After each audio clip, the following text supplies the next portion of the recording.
Ms Deeming. Thank you, Mr President. I thank everybody for their contributions today. So I couldn't help but notice that most of the people on the other side of the chamber spent more time talking about themselves and their own identities and their own government and who their friends are, and how it was such a waste of their time to have to spend time on a subject like this. Well, I have to remind you all that it is not about you, it is about children and what they deserve. And what they deserve is evidence-based care. And that is not what they're getting in Victoria. Talk about participation. Is it going to help children participate when they've got fistulas?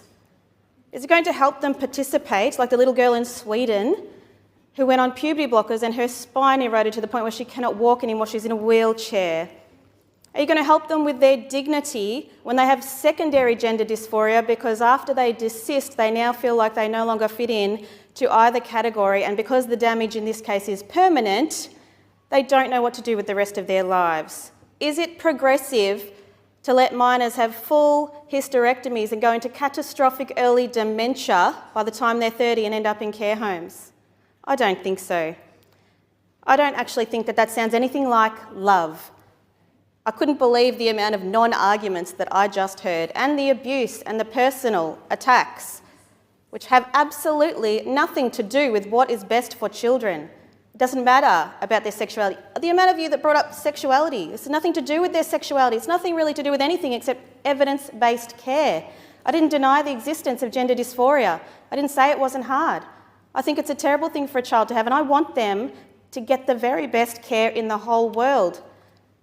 Countries that you have all praised for their progressive approach on this very issue, who have now changed their minds due to massive research projects, you are now ignoring as if they don't exist. There are people in this gallery that belong to the LGBTQI community and they don't agree with you, and they were harmed. You can attack me all you want, you can call me terrible names, and it will not do anything to help those children get evidence-based care, which is all this motion is about. I raise parents' rights because parents are the very best and first protectors of their children. They know their children more than anyone else. I couldn't believe it as a teacher when I found out I had permission to lie to parents if their kids decided to socially transition at school. Teachers shouldn't have that power. They don't know enough about the personal life. I do believe in experts having a say. That's why I want this inquiry. That's why teachers who are not experts should never be involved in such a massive clinical decision.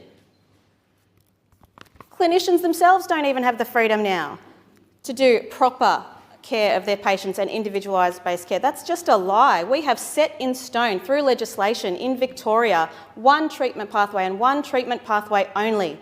And it just so happens to be the treatment pathway that is doing catastrophic, irreversible harm to children. Why would you let your hate for me, which by the way is totally unfounded, get in the way of an honest look at what's best for children in this situation? The fact that you spent half your time attacking me and labelling your opponents with nasty names instead of dealing with the actual issue at hand is honestly disappointing. I'm sure you're all very nice people to the people that you like, but children come first in this motion. And honestly, I didn't think that this motion would get up. I just wanted to have it on record, the exact names of all the people who voted against this common sense motion. There was nothing in there that could possibly be remotely accused of being hateful or transphobic or homophobic or any kind of phobia.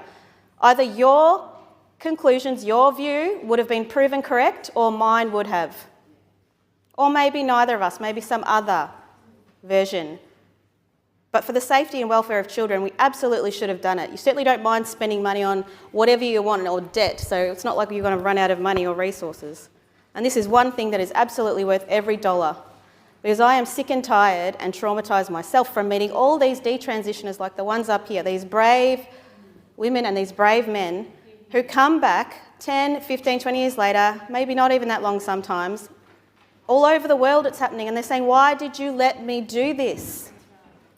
Why did anybody let me do this? Why did they allow this to happen? You don't let us get tattoos, you don't let us go out beyond a certain hour, you don't let us watch certain TV shows. You control us in a lot of other ways, but why would you let us make this decision, which is catastrophic, irreversible and permanent? Thank you.